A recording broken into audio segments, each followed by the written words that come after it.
Welcome to Punta Cana, Dominican Republic, or should I say, bienvenidos a Punta Cana, Dominican Republic. In this video, I'm gonna take you on an apartment tour and show you what $800 a month gets you in Punta Cana, Dominican Republic. My name is Chris Hall, and for the past few months, I've been apartment hunting here in Dominican Republic, and I am going to show you the amenities, show you everything that I have in there. It's gonna be a full apartment tour. Make sure that you stick around to the end. I'm gonna show you some do's and don'ts when it comes to apartment hunting and what my experience was, and some of the pros and cons of actually staying in this apartment in particular. So without further ado, let's go inside the apartment. All right, so we're gonna start in the front of the apartment complex where we pass the 24/7 security gate. As you see, we have apartments on the left, that's where I stay, and you have townhouses on the right as well. You can actually see the rooftop terraces that all the top floor occupants actually own. And as we continue to fly over, I also thought on the left-hand side there, that's pretty dope how they have that rooftop finished off. And then you see on the right-hand side, we have our basketball court, quasi soccer court as well. A sitting area in between the basketball court, and looks like a dog park.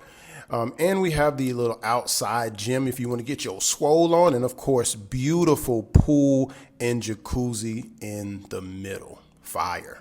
Okay, so we're going to go ahead and start from the outside of my building. My building has about 7 floors, 6 being residents, and the 7th floor being the actual, is it this one? That's not it. With the 7th floor being the actual penthouse. I don't know my own code.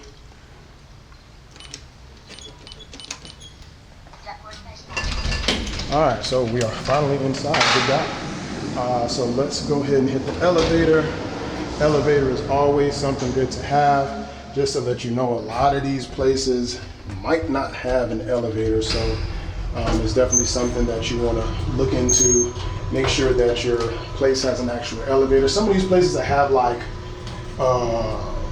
3 floors and they won't have an elevator in it, so you may be on the 3rd floor and have to walk up and down with your luggage and stuff like that. So just make sure that you got elevator.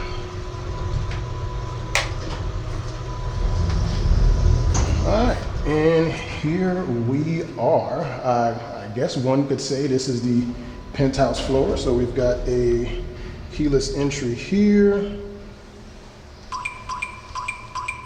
Unlocked. Let's go ahead and log in and see what we got.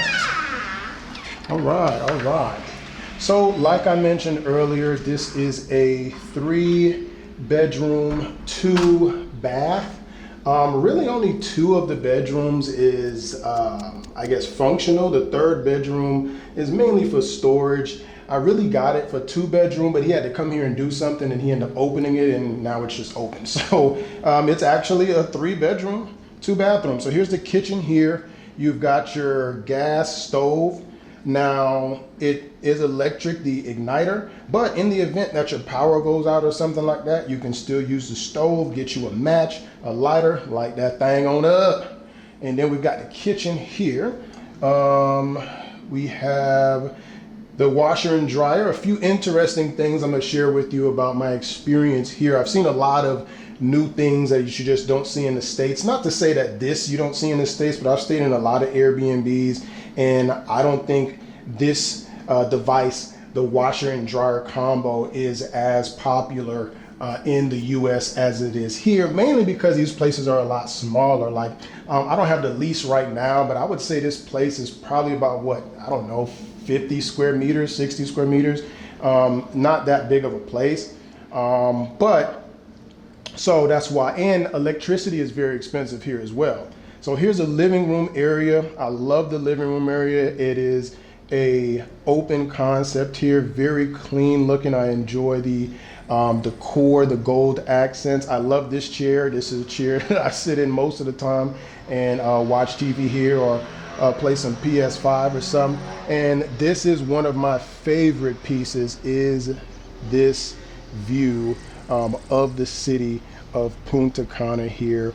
I sit out here, I work, I listen to music, whatever, what have you. Sometimes I do go on the terrace. They're doing construction on the terrace, so it's not really a place where I go often, but it is an open space where I do go to think and just let my mind be free. You know what I'm saying? So here we have the hallway, and we go into the first bedroom here. This is like the non-occupiable bedroom here that really wasn't supposed to be mine, but you end up leaving the place unlocked. So I, went on in. I don't really use it, so it's not like he's being gypped out of his bread or something. So here is the bathroom here. In Punta Cana, Dominican Republic, or in the Dominican Republic in general, you'll notice, and I'll be honest, even when I was living in Thailand as well, they have these type of showers. Usually they'll have a downspout here as well. This one doesn't, but they'll have the showers with the detachable shower head by default, to where in America, usually it comes with a fixed shower head. Now, here we go into the actual second bedroom. They definitely maximize the space in this joint. Drop 3 beds in here. So like I said, I don't have visitors, so nobody really stays in here. This is where I kind of leave my luggage and things of that nature. So the last bedroom here is the master bedroom. So in the master bedroom here, we have 2 windows here, so you got some decent sunlight. As you see, this is all just natural light coming in here. I do have the light in here in the bathroom. This is the master bathroom. Yes, I am old school. I still put small or short-term and long-term goals on my mirror and take them off whenever I reach them. If I reach them.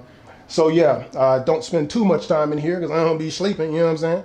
But I do read sometimes in here. Make sure this book here, hey, listen, fellas, hey, if you find yourself slacking on your pimping in any moment of your life, I mean any moment, okay? It don't matter how old you are, how young, how ugly, slim, tall, color, race, religion, or creed.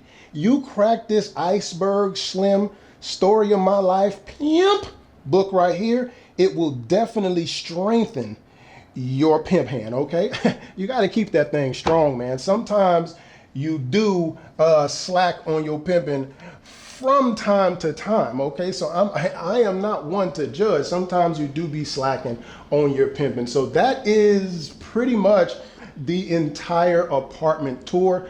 Let's go ahead and set this camera down. I'm going to talk to you about some pros and cons of this actual apartment. Then we're going to go ahead and wrap it up. Let's get into it. Put the shit down, dog. Okay, so now that you've seen the apartment, you've seen the amenities, seen the inside, seen the outside, you've even seen the rooftop terrace. Now I'm going to tell you about some of the pros and cons of this apartment that I actually chose. First, I'm going to talk about how I came about finding this landlord to even rent this apartment. Now, a lot of people go on Facebook Marketplace before they get here and find some of these listings and maybe connect with some of the realtors there. I did not do that. What I did is I booked Airbnbs and contacted the host right then and there and asked them if they were willing to rent this place out long term. And what ended up happening is when I came back from Santo Domingo, I ended up staying in the Epic Residences, which is closer to downtown Punta Cana. And I absolutely loved that spot. And the host was so great.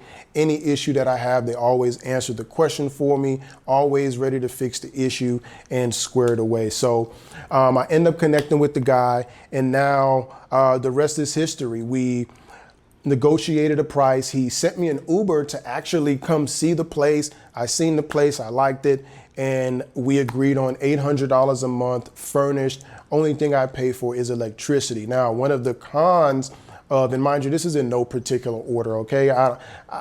I tried to make this as unscripted as possible, so just stick with me, and I'm gonna get into the meat and potatoes of everything. So, we negotiated to $800 a month. We had a lease signed. He had a lawyer sign it, get it notarized in Santo Domingo. So everything is legit. This isn't anything under the table. Please, I want to implore you, do not come over here and just be doing money, cash, or Dominican pesos hand to hand with either somebody on Facebook, somebody that you met on Tinder, or whatever you guys are doing.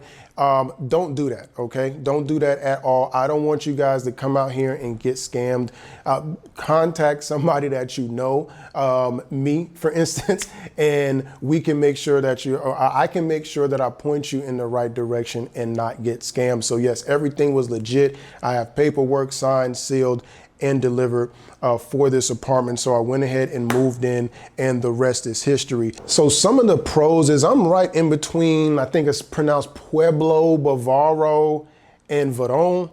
So I don't know what this area is called, but it's like right in between there. I'm very close to like the supermarket. One of the supermarkets is called Olé Supermarket. There is another complex that I also stayed in as well when I first came here. I think it's called the Jardine 3 or something like that. It's right next door. They have a Quick Mart, which we also have access to, and we can go in and buy little ins and outs. And there's also a Quick Mart a little further down as well. So those are some of the pros.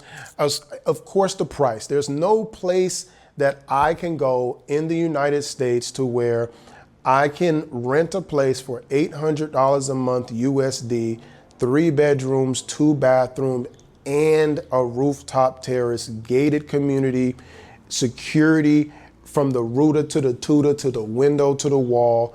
I have to actually call. Anytime I call an Uber Eats, somebody's coming to visit, whatever, I have to call the security gate and actually tell them, hey, somebody is coming. You know what I mean? Like, they will not let anybody in unless you call and tell them that. So there's no place else I can go in the United States to get this for this price. Furnished, amenities included, pool, playground, multiple playgrounds, a pool, multiple sitting and kind of picnic areas, if you will. A little mini gym, basketball court, soccer court. I mean, the list goes on to the pros. Now, let's get to the cons. You are far from the beach. I'm probably about a 15-minute at the least drive from the actual beach. I don't go to the beach often, so when I do go to the beach, it's usually maybe on the weekend, just to go out, get a drink, see the sun, look at some chicks or whatever, what have you, and take my silly old ass back home, okay? That's just what I do. So it wasn't a issue for me that I was so far from the beach, but I can see that being an issue for somebody who's coming to Punta Cana for the beach because they live inland somewhere in middle America, and they would like to literally hear the oceans crash against the sand early in the morning. You know what I mean? They may want to do that. They may want to go on their balcony and have ocean views. If that's the case, then you got to go a little bit more up north, and that's fine for you. I'm more of a city slicker. I'm not too far from downtown Punta Cana. I can get there quite quickly, maybe in 7 minutes or so, and I'm right in downtown with all the nice restaurants and things of that nature. And Coco Bongo, I'm very close to Coco Bongo and things like that. So those are some of the and the biggest consequence, I saved the best for last. The biggest consequence is I did not notice, and I'm not sure if you noticed or if I had the camera high enough, but if you can see in the back of me, there is no air conditioned unit. In all 3 bedrooms, there is an air conditioned unit. There is no air conditioned unit in this living room. I am not sure if all the places in this particular apartment complex do not have an air conditioner in the living room, but of course, mine does not. Every place, and I mean, I've probably stayed at about 15 to 20 Airbnbs since I've been in Dominican Republic for the past couple months. Every Airbnb has had a air conditioning unit in the living room. So I did not even notice that it was not here until I moved in. And the first day I'm like, hold on, ain't no AC in this bitch. What the hell's going on? So I would say that is a big drawback for me. I've tried to do my best, whereas sometimes when I get off of work around 7 p.m., I'll turn like 2 of the ACs on, and they have like a little portable fan that I have blow this way and try to cool the place up. It gets it, you know, to a level where it's not hot. But honestly, like right now, once the sun starts coming up around 9, 10 o'clock in the morning till about 6, it is hot. Like there's no other way to slice it. It is hot. There's nothing that you can get some relief by going in the bedroom for a little bit, turning on the AC. But, you know, that's one of the consequences. And another consequence, which I'll leave you on this one, is the electricity. Most of these Airbnbs, you have to pay the electricity bill yourself. Electricity can be expensive. If you're used to the United States, you can pretty much run your AC and then you'll get your bill at the end of the month, $100, $200, whatever it is. You're used to that. Here, if you run your AC 24/7 like you do in the States, you will have a very expensive light bill. My light bill right now on average is about $120 a month on average, and I do not. Remember, there's no AC running in here for the most part Monday through Friday until maybe 8, 9 o'clock at night. Some places don't even let you run the AC. The AC is on a certain timer. Like it's a lot of restrictions with the electricity because it is expensive, and the locals or the Airbnb hosts have not found a way to kind of add that into the price. Now, I will say when you go a little further up north to some of the resorts, closer to some of the resorts, that's usually baked into the price, which I would prefer. When you're out of town, you don't want to go through all that, having to go to CEPM, which is their electricity company that you have to go to and pay manually. Sometimes you can't use your card. It's a big hassle. I actually pay the landlord for him to go ahead and pay it for me, and he does pay it for me, which is a big burden lifted off of me. So I hope that you enjoyed this video. Let me know what information do you want about Punta Cana for me to do more videos. If you want to contact me, make sure that you leave a comment. You can hit me up on all social media platforms. I'm by Chris Hall pretty much everywhere. Leave a comment, reach out to your boy. Make sure that you subscribe to the channel. Also, make sure you download my free Punta Cana guide down in the description box below. Let me say that again. So nice I had to say it twice. Make sure that you go in the description below, download my free Punta Cana guide. It has a bunch of things in there that you would not know until you actually move here, and it's very vital to your success in living as an expat remotely.